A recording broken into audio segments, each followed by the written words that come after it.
Hey everyone, welcome to Let's Play Banjo Kazooie. Part 1! He's Aussie, I'm Chaos. And I'm Mettking. And together we're not very good at this, but we're learning! Work with us here. And apparently he's learned how to fly. And because I absolutely love this cutscene, I couldn't cut it out. Sorry. And this will be part 1, everybody. Thank you for watching. Yeah.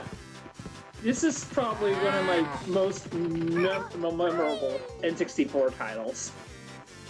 It's just so good. Hi, Tootie. Yes, the tutor horn. Hey, Momo. Oh, God.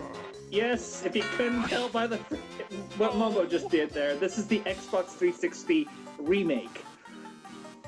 You mean port. Yeah. Notice that Banjo seems really dismayed at the fact that Microsoft had anything to do with his game. What have you done? Yeah, especially after that last, yeah, we'll just leave it at that. Though I will admit that the job they did bringing this to the 360 was actually really good. The game, for the most part, looks like it's been pulled directly off the 64 on there, and they fix a little bit of lag issues as well.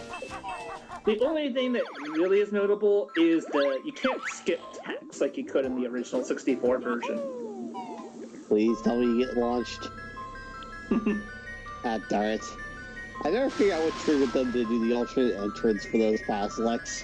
I have encountered it essentially, like for the kitchen save slot. It's possible that the kitchen will be like a revolving door, and Banjo gets pretty much spin around, kind of like a Scooby-Doo routine. And this is our main villain, Frontilda, who apparently is about the most generic witch you could possibly think of. Good call. And she apparently is obsessed with looks, if you couldn't tell. And yet, she's a generic witch.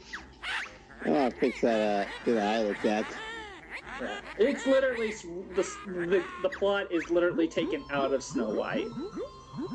Prettier young girl, old lady that's a crotchety lady that is jealous. I must steal her looks. Sounds like a plan. Okay, who here thinks they can do the rest of this part in rhyme only? Necessary transition!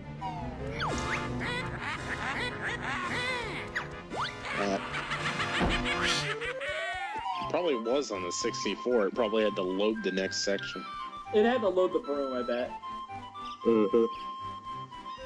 Because I think the way it works is that the 3D model has to be in the room already, and since the broom wasn't in that previous cutscene, they had to kind of just shoehorn it in.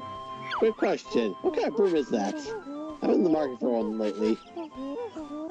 Sorry, but you don't want to go where she shops for brooms, because she's been there, and they're still recovering from her last gas disaster. Every time I'm going to the same shop, I just want to know the model so I can find it somewhere else. Right. And this is our hero, Banjo! Okay. Their other hero, Kazooie. The useful one. Literally, this is... I don't know why Banjo is considered the main hero. Granted, you see him more, but Kazooie literally does pretty much all the work. Kazooie steals the show. Because Kazooie's stuck in a backpack. By the way, hopping in place for no reason is fun. Why, yes, my brother can fly a broomstick and lives in that scary place on the mountain and not the house behind us.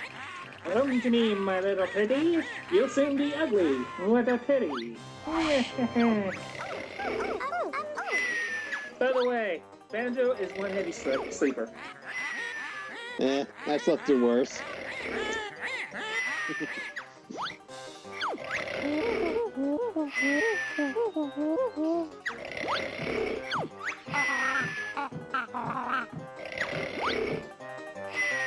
Yeah, suddenly, those 3 words was all it took to wake him up, rather than all the shouting outside.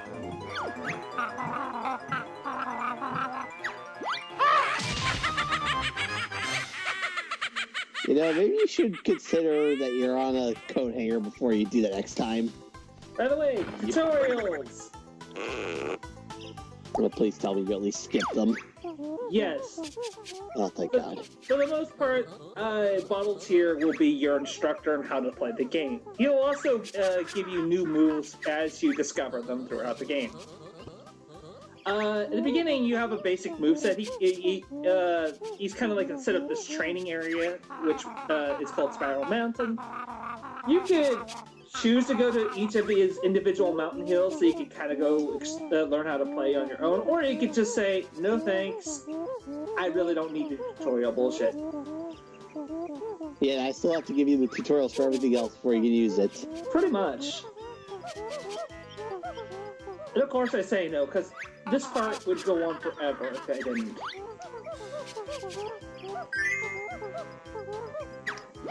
Basic movesets includes, you kinda got like a swipe attack that you'll never see me use, a barrel roll, which is alright. You'll sometimes use. Oh. A jumping attack, which you'll see me use constantly. And yes, I'm gonna kill every onion I see, because I fucking hate onions. One other thing I'm going to do is I'm going to pick up all the extra honeycomb pieces. In fact, throughout this entire playthrough, I'm going to get every single thing possible. So you're going to get all 900 notes, all 100 music, 100 jiggies, all 900 music notes, and all the empty honeycombs. I get all the jiggies, all the empty honeycombs, and I miss, I think, 13 musical notes, mostly because you don't need to get them all in order to finish the game, let alone get everything possible. And I fucking hate Click Clock Void, by the way, so I'm not gonna fucking go back and do that. But I am more or less getting all the honeycomb pieces right from the get-go on this area, which honestly they're so easy in plain sight, and it's an extra health, which this game isn't hard per se, but there are moments where you're going to take quite a bit of damage, probably just from fall damage. So get the upgrades. You'll thank me later. Rust Bucket Bay. Yeah. Sorry. Meanwhile, I'm sitting over here going, "Wee! I know nothing!" You never played this game? Nope. Well, if you got questions, you can always ask.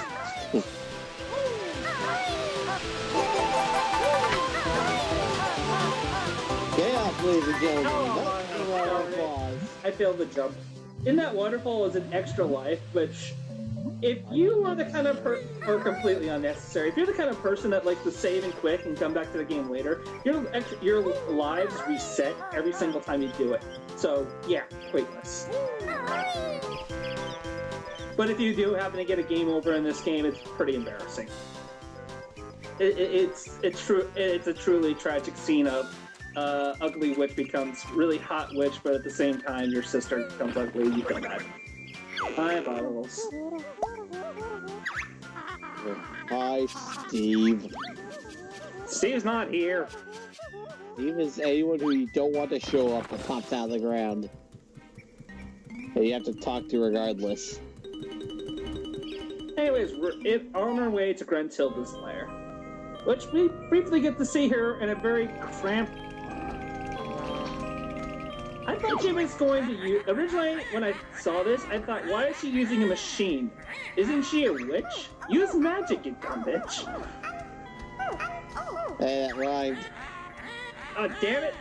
It's contagious, isn't it? It's contagious. Thankfully, I can't think of a word that rhymes with contagious, so you're safe now. So you make one up. Maybe it's magic talk. Yes. One other thing is, Grunty, despite being in her little cramped machine, will harass you throughout this entire game by rhyming all kinds of useless junk. Which actually adds more to her character. And that's a Jiggy. You need those to enter worlds. And that's pretty much it. They're your MacGuffins for this game. Well, one of them. Yeah, in fact, Also, let me see that MacGuffin. there's several MacGuffins. Remember, guys, this is more or less how a lot of N64 games were, at least the good ones. There's a lot of MacGuffins. Donkey Kong 64 with its, what was the number? 1400? Let me check the number. I'm not doing that one. You do it. Me either. Too many MacGuffin, not enough time. Yep. So you get the jig, you put it into a puzzle that opens the door to the next level, which we will be seeing next part. See you guys.